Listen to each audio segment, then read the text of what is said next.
Bienvenue à Francophone, une communauté francophone en soins critiques.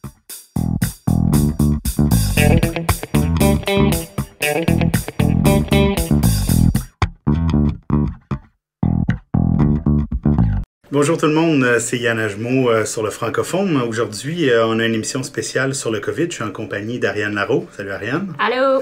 Puis on est avec deux de nos collègues des soins intensifs de l'hôpital Santa Cabrini, Dr Philippe Rolla. Bonjour. Allô. Philippe. Salut. Julie Morin, notre deuxième pharmacienne. Salut. Salut Julie, ça va bien? Ça va bien toi? Oui, absolument. Alors, au fond, on rappelle que lorsqu'on fait un podcast sur le COVID, ben on est aujourd'hui le 22 mai 2020.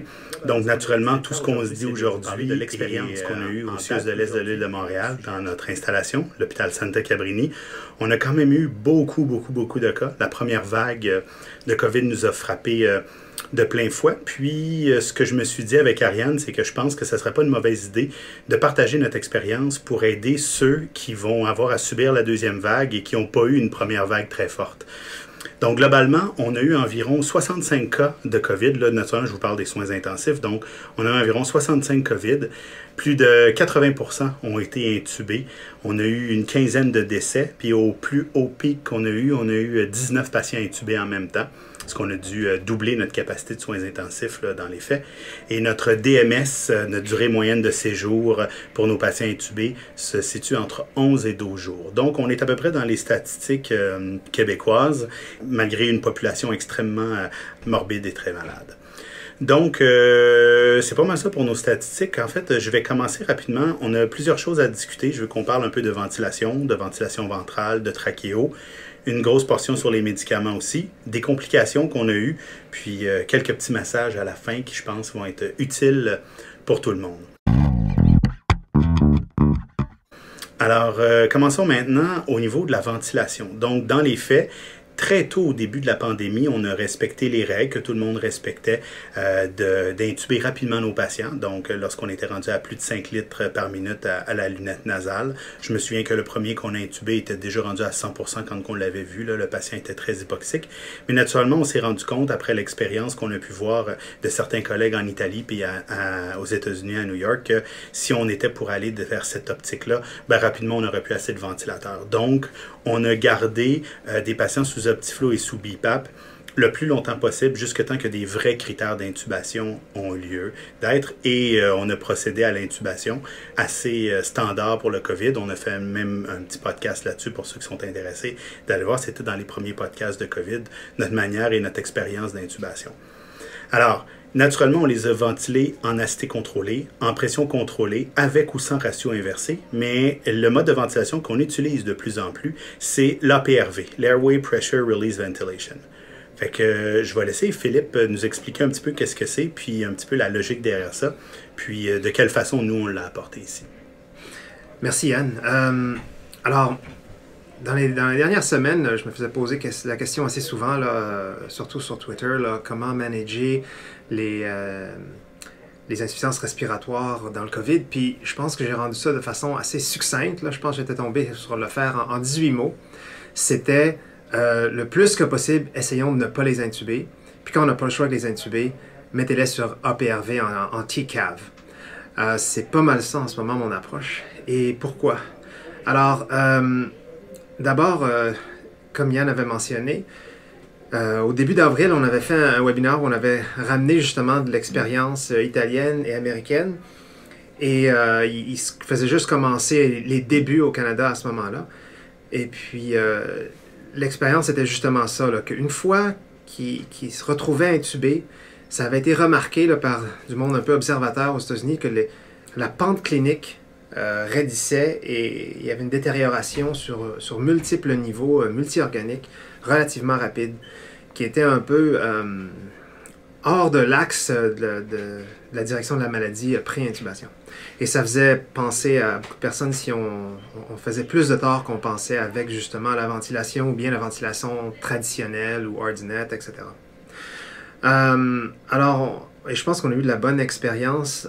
Il y a quelques patients là, qu'on a pu éviter l'intubation complètement, qui, selon les critères du début de la pandémie, auraient, entre guillemets, dû être intubés. et n'ont pas été intubés du tout. On passé un bon bout de temps aux soins, sur de l'Optiflow, sur du CPAP ou BiPAP, en se retournant à chaque quelques heures, avec des saturations qui étaient, disons, raisonnables. On tolérait peut-être 85, quelque chose comme ça, des fois plus, puis certainement des tachypnées importantes, mais qui ont bien évolué, qui n'ont jamais eu besoin d'être intubés. Un autre, je pense, qui a été intubé, mais de façon plutôt transitoire, c'est-à-dire seulement une semaine dans le contexte. C'est une petite intubation. Ça, c'est l'aspect d'essayer de ne pas intuber d'emblée. Deuxième chose, au niveau de la ventilation, je pense que le mode est important. L'APRV, et pour ça, je pense qu'il faut faire la distinction, c'est l'approche d'APRV avec le Time Controlled Alveolar Ventilation, ou TCAV, qui, dans le fond, permet un recrutement, un Open Lung Strategy, à peu près sans dérecrutement. Alors, l'APRV peut être seté de plein de façons différentes, et le setter peut-être de façon presque commune, parce que c'est pas un nouveau mode, l'APRV existe depuis les années 80, puis il y a plein de différentes façons de setter. Je pense qu'à un moment donné, on pourra peut-être enregistrer une discussion spécifiquement là-dessus, mais dans le contexte d'aujourd'hui, juste de dire que dans le fond, c'est vraiment comme un mode où on ne dérecrute jamais l'alvéole, et le concept en arrière de ça, c'est de stabiliser l'alvéole et d'éviter tout atélectroma autant que possible. Je pense que jusqu'ici, les quelques patients qu'on a pu mettre d'emblée là-dessus, ou même certains où on s'en est servi comme rescue, ont assez tous bien évolué. Du côté ventilatoire, il y a eu des problématiques chez certains de ces patients-là qui étaient, disons, extra-pulmonaires, mais du côté pulmonaire et même pour certains du côté multi-organes, ils ont plutôt bien évolué. C'est sûr qu'il va falloir une perspective un peu plus longue et vaste que les quelques-uns qu'on a jusqu'ici, mais il y a de la corroboration aussi au niveau de quelques-uns de nos collègues au sud de la frontière qui ont l'opportunité de faire beaucoup d'APRV aussi dans certains centres, qui rapportent quelque chose de semblable de façon préliminaire jusqu'ici. OK. Par rapport à l'APRV, il y a plusieurs choses, je pense, qui est important de comprendre. Naturellement, là, effectivement, on fera peut-être un petit talk là-dessus pour comment bien setter les paramètres. Effectivement, on l'a utilisé comme rescue au début, puis maintenant, on le fait de plus en plus dès l'intubation ou dès les premiers 24 heures d'intubation. Moi, ce que je me suis rendu compte, c'est que la plupart de nos patients avaient des compliances très élevées dès le début de l'intubation. Puis nos patients qui allaient vraiment le plus mal, après peut-être 10, 12, 14, 15 jours, eux devenaient comme un ARDS dans la plus pure tradition de l'être, c'est qu'on avait des baisses de compliance. Une de nos hypothèses était peut-être que nos modes de ventilation standards étaient peut-être nuisibles. Alors peut-être, je dis bien peut-être, que l'APRV peut avoir quelque chose de bénéfique à ce niveau-là. Naturellement, il faut être capable de bien tolérer l'hypercapnie, parce que naturellement, ils deviennent tous un petit peu hypercapniques. C'est rare qu'ils ont des gaz parfaits. Et ça prend un certain temps aussi à régler l'hypoxie. Donc, il faut quand même être assez patient. Par rapport à la sédation, qu'est-ce que tu auras à dire en APRV? Parce que, est-ce qu'il faut bien les sédationner? Est-ce qu'on les curarise? Il y a plusieurs écoles de pensée là-dessus, puis on en a fait de toutes les sortes. On en a curarisé, puis d'autres pas curarisé. Alors, qu'est-ce que tu penses par rapport à la sédation et à la curarisation? Je pense que dans un idéal, l'APRV a l'avantage de permettre la ventilation spontanée à travers tout le cycle APRV. Et donc, si on peut éviter la paralysie et les choses comme ça, on peut avoir... c'est peut-être plus facile le mode APRV, mais ça n'empêche pas que quelqu'un de complètement curarisé peut être mis sur APRV sans problème.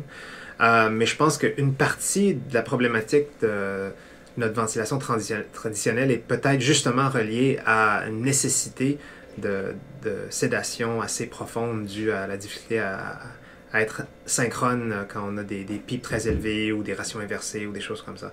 Je pense que nos pharmaciennes en discuteront peut-être un peu, mais l'idée de sédationner avec des molécules qui baissent pas trop la drive respiratoire dans ces cas-là peut être bénéfique. Absolument. Puis, il faut aussi être capable de bien gérer toute la nouveauté au niveau de nursing et inhalo. Hein, de ça, même si les inhalos sont probablement plus familiers que les nurses par rapport au mode de ventilation, ça reste quand même que c'est pas un mode de ventilation qu'on utilise à tous les jours. Alors, ça a pris une certaine période d'adaptation. Puis même, je pense qu'on pourrait dire qu'on est encore en adaptation par rapport à ça. C'est assez difficile. Julie et Ariane, par rapport aux sédations, justement, je sais que je voulais qu'on en parle un peu plus tard, mais on devrait peut-être en jeter un petit coup d'œil là-dessus sur les molécules que vous nous suggérez ou vous pensez qui seraient les bonnes molécules, justement, pour garder une certaine drive respiratoire, mais garder le patient quand même assez calme, vu que c'est un mode de ventilation où les patients sont tellement malades, ils ont besoin d'un certain calme, puis d'une certaine... être dans un état paisible un petit peu, là. Oui, bien effectivement, c'est sûr que ça a été un point majeur, là, les analgésies, les sédations dans le contexte de la COVID. Comme le Dr. Roula parlait, là, au niveau de la PRV, je pense qu'on a commencé à utiliser de plus en plus la kétamine aussi, qui est quand même un effet autant analgésique que sédatif, mais aussi un effet bronchodilatateur, ce qui peut aider aussi à la ventilation. Sinon, en tant que... analgésie et sédation, on sait qu'avant, on était habitué d'utiliser le propofol, le fentanyl. Par contre, c'est des molécules qui, avec la COVID, sont devenues backorders, si on veut. On a de la difficulté à s'en procurer. Donc, ça a amené une pénurie de ces molécules-là. On est obligé d'ajouter d'autres molécules à notre arsenal thérapeutique. On était avec souvent le midazolam, le Versed, donc une vieille molécule qu'on n'utilisait plus depuis longtemps puis qu'on a recommencé à utiliser maintenant. Sûr, c'est pas la molécule idéale, mais on est obligé de l'intégrer à nos molécules étant donné qu'on n'avait plus beaucoup de propofol comme sédation. On a aussi ajouté l'hydromorphone, donc le dilodide, en alternative au fentanyl qui était aussi en rupture de stock, qu'on a de la difficulté à se procurer pendant une période, et la kétamine, bien sûr. Donc, ce qu'on faisait d'abord, c'est qu'on alternait nos patients là, entre fentanyl et dilodide, donc un patient sur deux, on tentait de les alterner. Et on alternait aussi nos patients entre Versed et propofol. On a tenté de favoriser le Versed en début d'intubation parce qu'on se disait, bon, probablement que nos patients vont être intubés pour une plus longue période. On vérifiait d'ailleurs avec les médecins si c'était le cas. Donc, à ce moment-là, on pouvait commencer par le midazolam, puis par la suite faire un switch progressif vers le propofol. C'est quelque chose qu'on a fait. Ou d'emblée juste cesser le Versed lorsqu'on était pour extuber le patient. Donc, c'est quelque chose qu'on a fait aussi.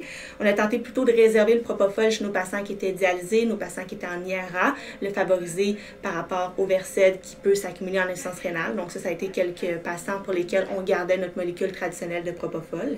Sinon, on a aussi ajouté des patchs de fentanyl, on a ajouté du dilodide, l'hydromorphe contint, qui étaient comme nos deux molécules pour tenter de venir réduire un petit peu les perfusions IV de fentanyl ou de dilodide. Donc on vient complémenter via le VIN, complémenter via une patch. Ça nous a vraiment permis de réduire nos débits. Et d'ajouter aussi des benzos via le VIN, bien sûr, de façon régulière. Donc permettre encore une fois de baisser aussi nos perfusions de Versed. Donc, ça a été des alternatives qu'on a considérées beaucoup. Ça a été une grosse adaptation, hein, oui, de changer exactement. ça, autant pour nous que pour les nurses aussi. Puis, il y a quelque chose qui vient de me venir à l'esprit. Je voulais pas trop en parler, mais nous, on SLED ici, donc on fait des dialyses lentes. Et on s'est rendu compte que le dilodide en SLED, c'était difficile un petit peu. Hein? C'est ça. Il avait l'air dialysé pas mal, puis il fallait augmenter nos doses parce que nos patients devenaient agités aussi. Exactement. Fait que c'est juste un petit conseil comme ça qu'on donnerait pour le dilodide de faire attention à ce niveau-là. Merci pour la sédation. On va revenir aux médicaments. Je voudrais juste poursuivre un peu avec la ventilation ventrale. Donc, je dirais qu'à peu près 80 de nos patients qui sont devenus très hypoxiques, on a dû les mettre sur le ventral.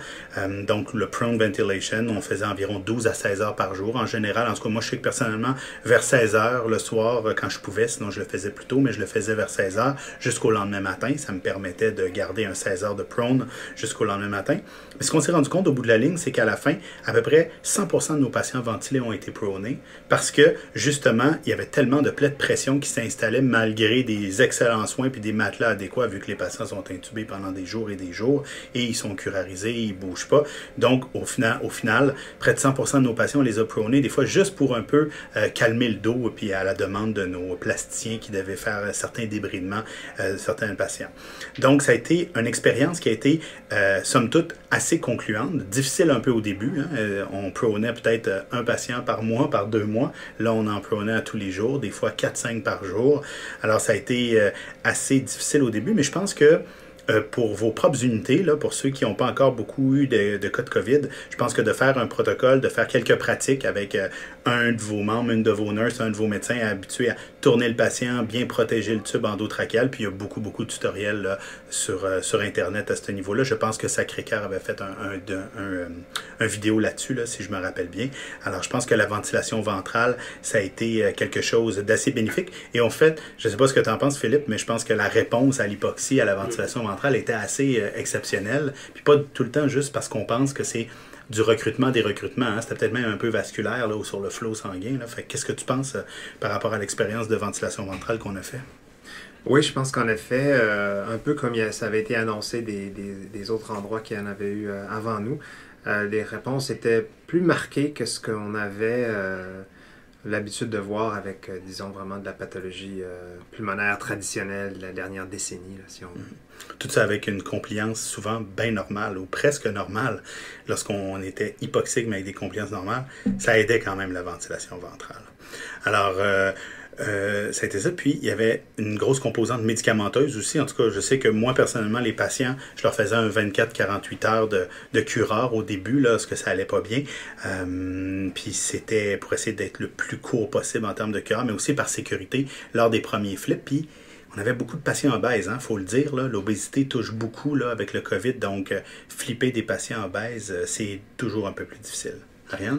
Oui, il y a quand même eu des questionnements dans les groupes de pharmaciens à savoir est-ce qu'on peut faire du proning sans curariser les patients. Je pense que vous l'avez fait. Ça pourrait être intéressant que vous discutiez un peu de l'expérience que vous avez eue des patients qui ont été pronés sans curare. Est-ce que ça a bien été ou...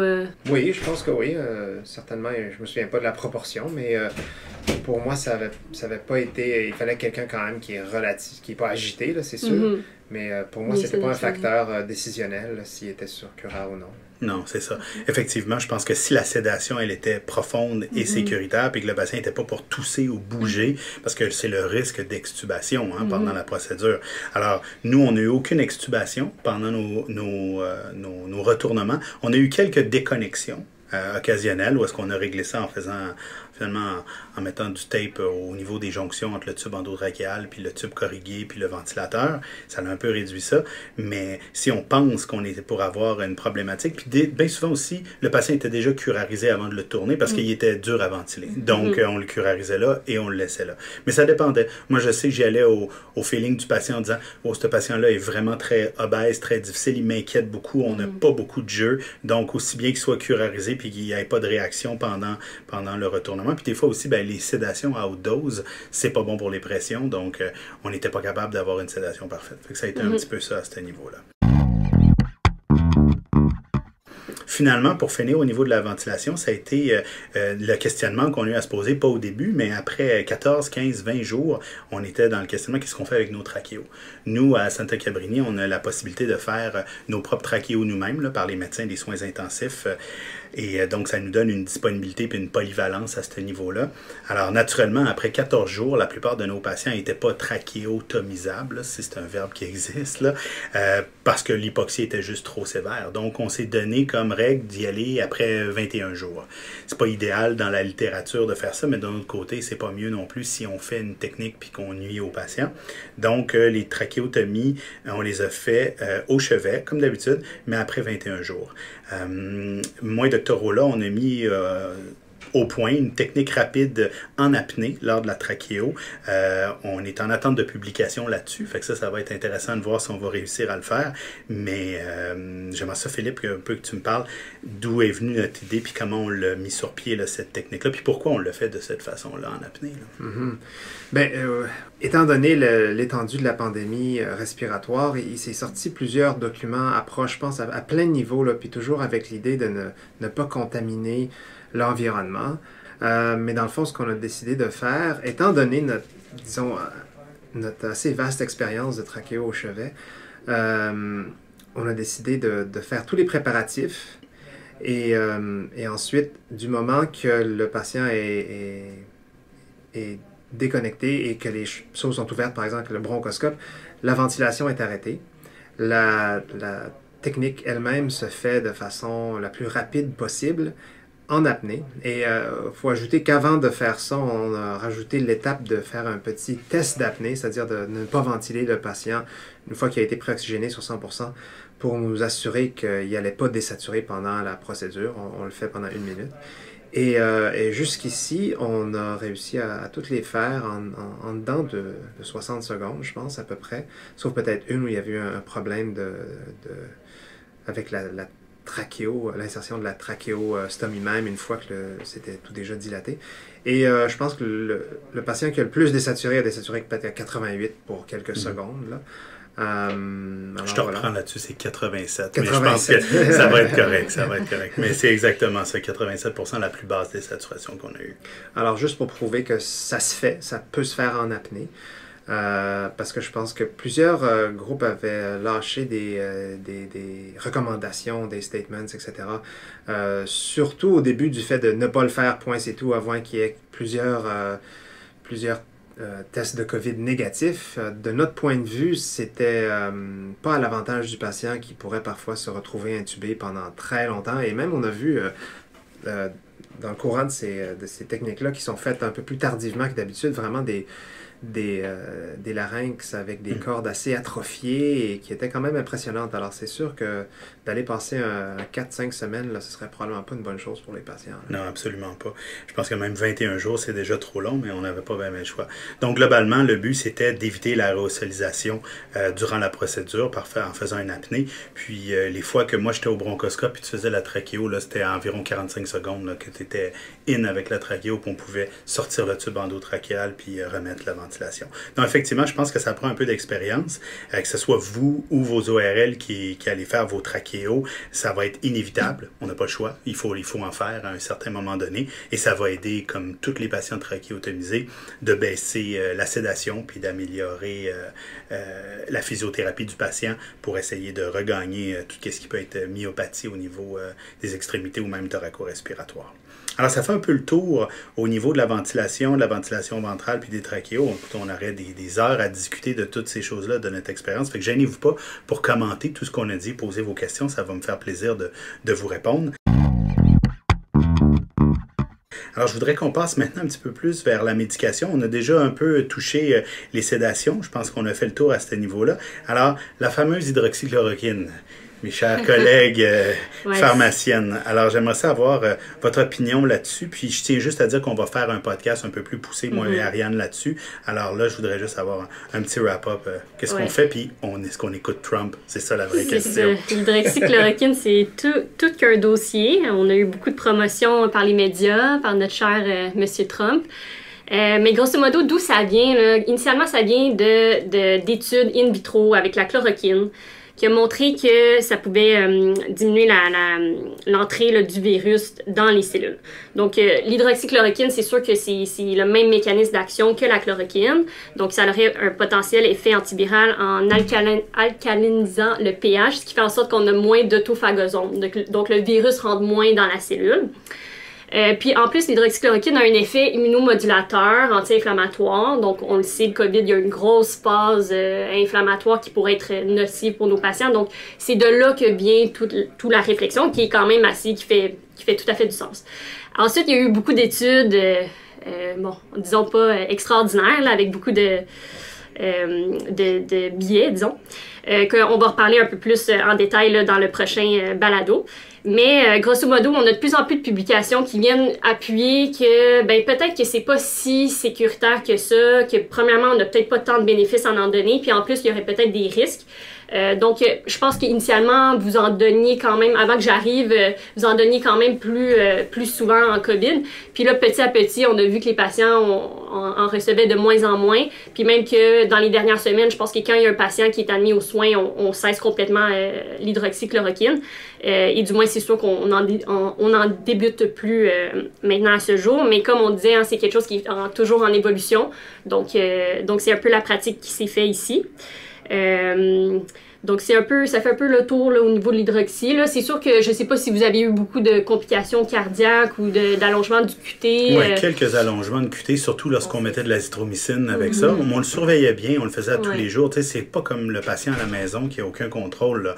On avait quand même une bonne structure. J'ai vu aucune torsade, aucun syndrome du QT long, rien de ça qui est arrivé. Puis avec Julie, à ce moment-là, c'est vrai que tu n'étais pas encore de retour avec nous. Avec Julie, on était très tôt. On vous donnait le traitement de 5 jours au début. Puis, on faisait des ECG ou 2 jours aussi. Puis après ça, effectivement, c'était comme gênant avec les données qui sortaient de poursuivre le traitement. Mais globalement, je pense que pour l'instant, comme le Lysol, il faut arrêter d'en donner. Ça, c'est sûr. L'autre sujet qui nous intéresse beaucoup, c'est l'anticoagulation. Ça a été assez spécial là, de la manière qu'on l'a utilisé, autant au niveau en thromboprophylaxie qu'en traitement thérapeutique. Donc, je voudrais vous entendre là-dessus. Qu'est-ce que vous en pensez? Oui, donc ça, c'est un autre sujet. Donc, la COVID, on le sait, les patients sont hypercoagulables. On a vu beaucoup d'événements thromboemboliques. Là. On pourra en reparler aussi. Les patients, des embolies pulmonaires, des AVC, même des thromboses artérielles.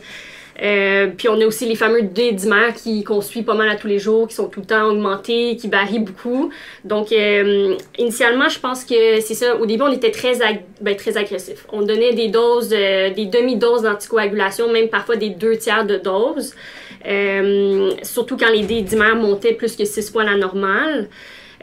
Par contre, il y a eu quand même quelques événements de saignement. Certains patients ont saigné. Donc là, on se disait, est-ce qu'on est trop agressif? Donc, je dirais qu'à ce jour, la pratique qu'on fait plus, c'est de donner une bonne thromboprophylaxie. Donc, qu'est-ce qu'on veut dire par là? Ça serait, par exemple, un Levenox selon l'IMC. Donc, un patient d'IMC à 30, un Levenox 30 mg BID, un IMC à 40 mg BID, et ainsi de suite, parce qu'on en a vu des patients jusqu'à des IMC à 80. Oui, effectivement. Donc, c'est un peu plus l'approche. Sinon, des fois, on donne la thésaparine tout simplement pour donner une héparine de bas pas moléculaire qui se donne une fois par jour pour éviter les entrées dans les chambres. À ce moment-là, c'est variable. Moi, je dis, on fait quoi? On a donné 75 unités par kilo, puis par la suite, on peut monter jusqu'à 125 unités kilo, qui étaient comme nos doses de thromboprophylaxie intermédiaires, puis par la suite, on y allait avec des doses de traitement de 175 unités par kilo parfois. Puis on suivait nos antidissas si jamais on avait des patients d'insuffisance rénale. On en a fait pour 1 ou 2 patients ici. Là. C'est ça. Donc, c'est sûr que grosso modo, ce qu'il faut retenir, on ne va pas nécessairement anticoaguler un patient qu'on n'a pas d'évidence franche d'événements thromboemboliques, mais on va être beaucoup plus agressif pour la thromboprophylaxie. Puis, on va aussi prendre en compte le tableau global du patient. Donc, si le patient a plein de risques de saignement, bien là, on va se dire, OK, on va peut-être y aller un petit peu moins intense. Donc, je pense que c'est vraiment de personnaliser votre approche. Mais au niveau de la littérature, on n'a vraiment rien pour appuyer quelconque pratique. Puis, aucune instance ou comité d'experts se sont positionnés jusqu'à maintenant, à part de dire qu'il faut absolument mettre une thromboprophylaxie, une pratique qui était déjà appliquée ici, là, au Québec. Donc, je pense qu'au niveau de la thromboprophylaxie, en tout cas, moi, ce que je me suis rendu compte, c'est que, premièrement, les D-dimères, j'en fais jamais aux soins intensifs. C'est extrêmement rare que je demande un D-dimère. En général, je suis pris avec un résultat de D-dimère fait à l'urgence, comme la plupart des médecins de soins intensifs. Alors, j'ai aucune idée si j'ai un patient en choc septique sur une hydronéphrose obstructive ou une pneumonie bien standard à streptocoque, ça serait quoi mes D-dimères dans la réalité? Je le sais pas. Ce que je sais, par contre, c'est que j'ai vu des niveaux astronomiques de D-dimères et surtout, j'ai vu des D-dimères augmenter en flèche au même moment que le patient devenait dans son cytokine storm, ce qui est logique un peu dans l'état inflammatoire. Mais surtout, lorsqu'on décidait qu'on mettait de l'héparine IV, par exemple, puis que là, c'était le temps de le baisser, ben mes D-dimères se mettaient à remonter, là. Puis on s'entend, là, c'est un produit de dégradation de la fibrine. Donc, c'est un reflet de quelque chose de coagulation ou de microcoagulation. Une des théories dans le COVID, c'est qu'il y a de la microcoagulation un peu partout. Donc, ça fait du sens d'en donner. Mais je me souviens d'un patient où est-ce qu'on a arrêté l'héparine IV, où on est revenu à la prophylaxie, et les D-dimères sont passés de 3000 à 103 000 le lendemain matin. Je veux dire, j'étais pas capable de pas mettre d'héparine là-dessus. Ça vaut ce que ça vaut, mais c'était un peu bizarre. Fait que, il y a quelque chose là qu'il faut avoir à aller chercher. Mais je pense que globalement, Ariane t'a bien fait comprendre que de donner une très bonne thromboprophylaxie, ça aide. Puis si vous voulez donner 5000 TID, ben donnez 7500 TID d'héparine sous-cutanée. Oui, exact. Puis juste une petite mention là, pour l'héparine IV, il y a quelques papiers qui parlent que les patients COVID ont des APTT un peu plus élevés que la normale. Donc, pour l'ajustement d'héparine, on ne sait même pas si, quand on ajuste selon nos APTT, si on est vraiment dans les cibles ou pas. Donc, si jamais dans votre centre, vous avez un protocole d'ajustement selon les anti-10H, on vous recommande de l'utiliser, mais ici, on ne l'a pas appliqué, mais ce serait intéressant de le faire. Mais ça, c'est vraiment par rapport à des rapports de cas là, qui sont passés. Puis aussi, une autre chose, on a parlé beaucoup de saignement, fait que de ne pas oublier de mettre chez nos patients, nous on avait tendance à mettre beaucoup de Zantac. Finalement, on a switché pour du Pantoloc IV BID ou IV DIA, fait que ça, c'est quelque chose qu'on peut penser, Prévacid exactement. Des IPP, mais 2 fois par jour. Exactement. Bon, maintenant, les corticos. Je sais qu'Ariane, tu étais très, très, très enclin à nous en parler. Tu avais hâte de nous parler des corticos, fait que vas-y, on t'écoute. Ben, ça aussi, c'est un autre sujet super controversé qui, je pense qu'il va toujours rester controversé aux soins intensifs, mais là, ça l'est encore plus dans le temps du COVID. Donc, il y a comme 2 parties. Il y a des gens qui sont contre parce qu'ils disent que ça pourrait diminuer la clairance virale du COVID. Sinon, il y en a qui sont plus pour en donner pour l'effet anti-inflammatoire, l'effet antifibrotique, que je pense qu'il pourrait être vraiment utile dans le cytokine storm.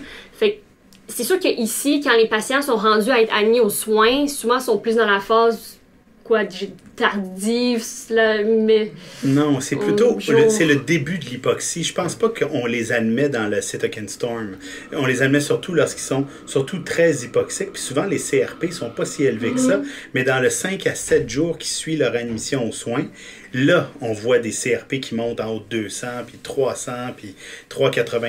Moi, en tout cas, personnellement, c'est là que j'avais tendance à partir de la cortisone. Pas en début de maladie. Je sais pas, toi, Philippe, qu'est-ce que tu faisais? Ben, c'est ça, surtout nous, on les voyait pas toujours d'emblée. Des fois, oui, quand ils étaient assez malades pour venir directement au soin, mais des fois, c'est les patients qui étaient aux étages pendant plusieurs jours avant de venir. Quand ils arrivaient, ils étaient en cytokine storm, ça arrivait aussi. Ça arrivait aussi. Alors, j'avais tendance à le partir parce que je pense que pour moi, les corticostéroïdes ont quand même une longue historique de safety aux soins intensifs de façon très générale et globale. Là. Alors, je pense que dans l'absence ou en attendant une évidence plus solide, je pense que c'était correct d'en donner. En fait, ce que je vais dire là est très empirique, mais moi, c'était comme 200 mon cut-off. Pas pour donner des stéroïdes, mais en bas de 200, quand mes patients tombaient en bas de 200, je voyais de l'amélioration. Quand ils étaient en haut de 200, ou bien ils étaient très malades, ou bien ils se détérioraient. Fait que je peux pas dire que quand j'avais 200, je donnais de la cortisone. J'y allais en fonction de l'état clinique. Mais dans les faits, ça ressemblait un petit peu à ça. Naturellement, on ne peut pas doser l'interleukine 6. Ça serait extrêmement génial de pouvoir le faire. Mais non, on ne peut pas. Donc, on est obligé de prendre des trucs qui vont être un petit peu indirects. Puis, je pense que ça reste une réflexion personnelle. Mais franchement, l'idée de dire que les corticostéroïdes vont empirer la réplication virale, je pense que la plupart du temps, c'est pas en début de maladie. Puis je pense que les patients de COVID qui vont vraiment mal, c'est pas tellement le virus qui les tue, c'est surtout la tempête inflammatoire qui vient puis qui, là, brise à peu près tout, avec les reins, avec le cerveau, avec tout ça. Donc, je pense qu'à ce moment-là, la cortisone, ça a un certain lien. Ouais, je pense qu'il y a une petite étude qui est sortie récemment, là, qui n'était pas idéal peut-être, mais quand même il y avait une association entre l'utilisation de stéroïdes puis une évolution, certainement pas une pire évolution au minimum, puis peut-être un petit avantage. Oui, c'était une étude chinoise, effectivement. Il y avait une réduction de la mortalité c'était rétrospectif, donc des biais, bien entendu. Les patients plus malades avaient tendance à recevoir plus de corticos, mais quand même, effectivement, ça semble potentiellement intéressant. Mais du moins ici, la majorité des patients ont reçu des corticostéroïdes. Est-ce que c'est la bonne chose à faire ou pas? On ne le sait pas encore, bien entendu, mais je pense que c'est tout à fait raisonnable. Puis après, c'est juste de s'assurer de sevrer, penser à les diminuer graduellement selon la réponse clinique, encore une fois, du patient.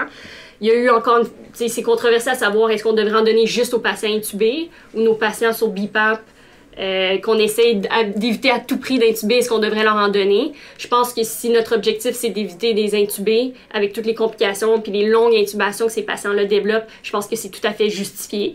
Mais c'est sûr qu'il faut tenir en compte de tous les effets secondaires reliés aussi avec les hyperglycémies qui sont difficiles à contrôler chez nos patients COVID. Complications infectieuses.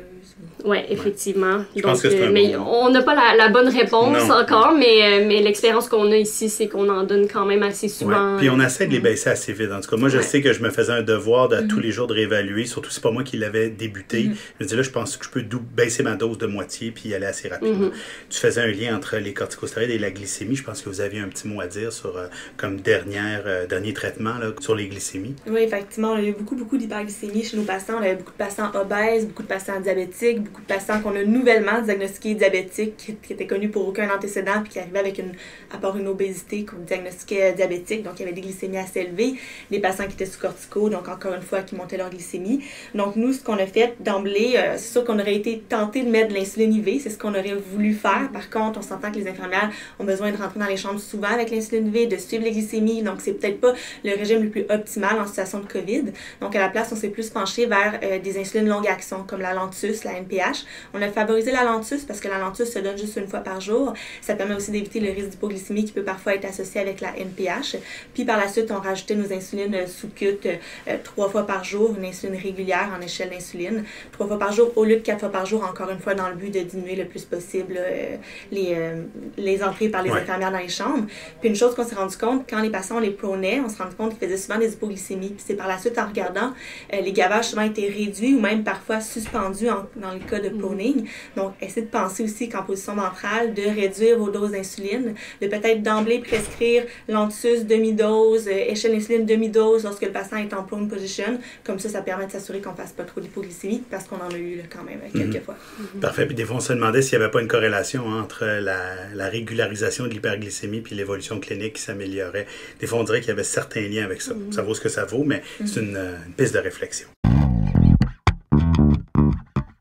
Alors, avant de terminer, je voudrais juste qu'on parle un petit peu rapidement de certaines des complications qu'on a eues, parce qu'on en a eu des complications, et c'est surtout pour vous mettre à l'affût de ces choses-là qui peuvent arriver. Bon, naturellement, on a eu des arrêts cardio-respiratoires, puis comme on le sait tous, on a vu les chiffres lorsqu'on code des patients en COVID, juste le temps de rentrer dans la chambre, ben, il y a 3% de survie, puis 1% de survie neuro-intacte.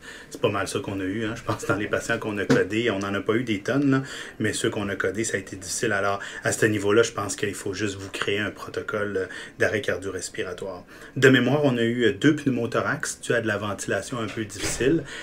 L'échographie, je pense que c'est quelque chose de faire à tous les jours, à tous les patients lors de votre tournée, peut vous aider à avoir vos glissements pleuraux. Donc, ça peut aider à éliminer certains pneumothorax. On a vu des long points qu'on ne voit pas toujours, hein, Philippe. Je pense que ça a été assez significatif là, à ce niveau-là. Oui, un de ces pneumothorax-là, justement, il était en partie de l'évaluation hémodynamique que je faisais sur ce patient-là un soir. Là, un côté, ça glissait, l'autre côté, ça glissait pas. Puis c'était pas d'emblée...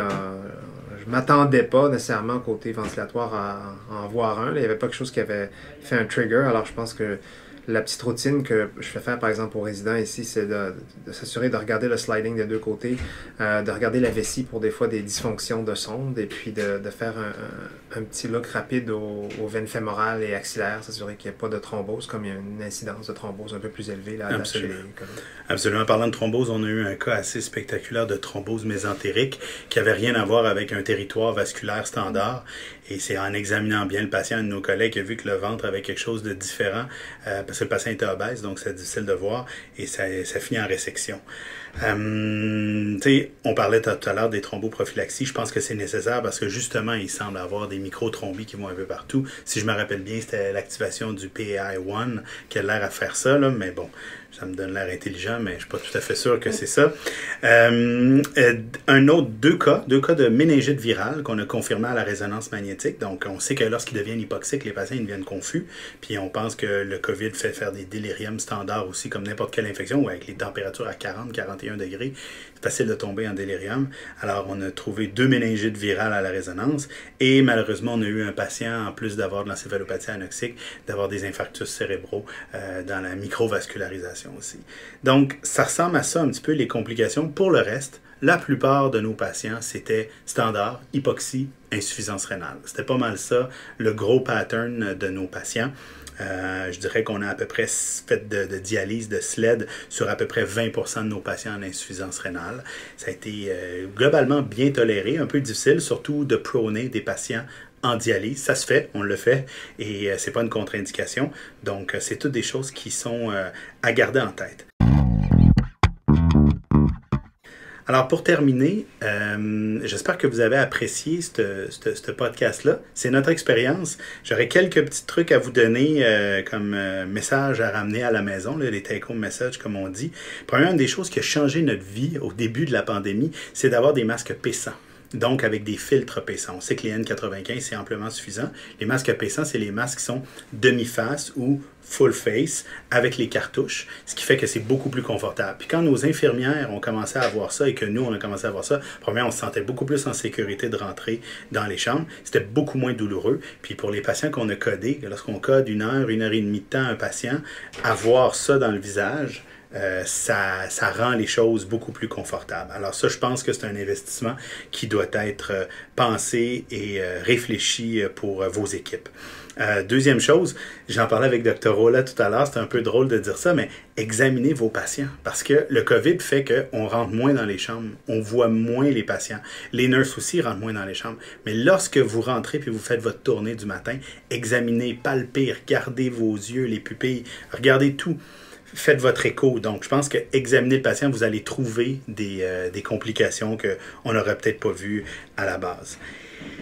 Je pense que le meilleur conseil que je peux vous donner, c'est d'être prêt à vous adapter, d'être prêt à changer tout au tout les traitements du jour au lendemain. Parce que tout d'un coup, on donne plus d'hydroxychloroquine. Tout d'un coup, on donne du Lovenox BID à tout le monde. Est-ce que c'est bien, est-ce que c'est pas bien? On le sait pas. On le verra dans un an et demi avec les études. Mais je pense que si vous gardez en tête et si vous vendez bien ça à vos équipes Nursing Inhalo, que l'adaptabilité, c'est la clé du succès en COVID, je pense que vraiment, vous allez avoir fait un bon point avec ça. Vous savez, on est dans une période assez charnière de notre vie à toutes nous autres, nos générations. Il n'y a pas beaucoup de nouvelles maladies qui émergent dans l'histoire de la médecine. Une pandémie comme ça, c'est nouveau. Donc, il y a quelque chose d'absolument fascinant, mais tragique en même temps, au nombre de morts qu'on a vu là. Mais je pense que si on reste l'esprit ouvert puis qu'on est prêt à avancer là-dedans puis à essayer des choses tout en respectant les règles, bien, vous allez apprendre, vous allez faire avancer les choses puis vous allez vous adapter. Puis le dernier point que j'aimerais donner, c'est j'ai jamais été aussi tolérant envers les tachypnées et les désaturations. Je veux dire, de ne pas intuber des patients sous BiPAP qui respirent à 35-40, je connais pas ça, là. Mais en COVID, ce qu'on appelle des happy hypoxic, les hypoxiques heureux, je ne sais pas trop comment dire en français, il y en a beaucoup. Et il faut se retenir parce que le plus longtemps que vous attendez sans mettre la vie du patient en danger, le plus court est l'intubation, et même vous évitez l'intubation, et le mieux que le patient va s'en sortir. Fait que ça, c'est à peu près les messages que je pense que je voulais vous donner et de garder en tête pour affronter la deuxième vague qui s'en vient. Philippe, y a-t-il des choses que tu penses que nos éditeurs devraient bien connaître ou essayer de comprendre et de favoriser dans leur unité? Oui, je pense que la petite parenthèse que j'ajouterais, juste que justement sur le sujet que tu viens d'ouvrir, la décision de l'intubation n'est pas facile, mais je pense que plutôt que de regarder, disons, les réflexes monosynaptiques qu'on avait avant, qui étaient probablement les bons pour toutes les maladies qu'on croisait, là, en général en tout cas, mais maintenant c'est de se demander si la façon que le patient respire qui est devant nous est une façon qui va être injurieuse à ses poumons. Si vous regardez le concept de Self-Inflicted Lung Injury ou SILI, CILI, Patient-Inflicted Self-Inflicted Lung Injury, si les pressions intrapleurales se trouvent à être très négatives pendant une longue période de temps, ça va rempirer l'édème pulmonaire. Alors si le patient est tachypnéique, hypoxique, mais ne respire sans trop de difficulté, on peut penser que le patient va peut-être être capable de tolérer ça et que les dommages seront peut-être moins pires de continuer dans cette direction-là plutôt que d'intuber. Alors je pense que c'est la question physiologique quand on regarde le patient. Est-ce qu'on pense qu'il génère des pressions négatives pour inspirer qui sont si élevées? Et peut-être que la petite différence entre le COVID et les autres choses, c'est que justement au début ou pour certains patients, les compliances étant élevées, il n'y a pas tant de travail respiratoire. C'est des tachypnées, des hypoxies, mais avec une haute compliance, le travail respiratoire n'est pas si pire. C'est un peu, comme on dit, c'est un peu... l'hypoxie est un peu uncoupled du travail respiratoire. Franchement, ce serait ça de commencer à regarder ça à chaque fois qu'on a un patient là, qui est tachypnéique, hypoxique. Est-ce que je pense que sa respiration va blesser les poumons plus? Oui. Excellent point. Merci beaucoup. Écoutez, je voudrais vous dire merci. C'était vraiment super intéressant. J'espère que pour vous qui nous écoutez, ça va être utile pour vous. On va espérer que la deuxième vague soit pas aussi inquiétante qu'on a peur, qu'elle le soit avec le déconfinement qu'on va subir au Québec dans les prochains jours et les prochaines semaines. En attendant, je vous dis au revoir. N'hésitez pas à partager cette balado-là à tout le monde. On est sur toutes les plateformes habituelles, Apple Podcasts, Google Podcasts, Spotify, sur notre site internet, lefrancophone.com. N'hésitez pas, vous allez tous retrouver nos balados.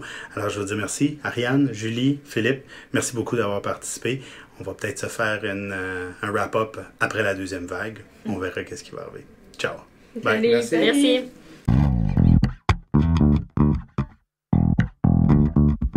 L'information contenue dans cette balado-diffusion est de nature informative seulement et ne remplace aucunement le jugement ou l'avis d'un professionnel.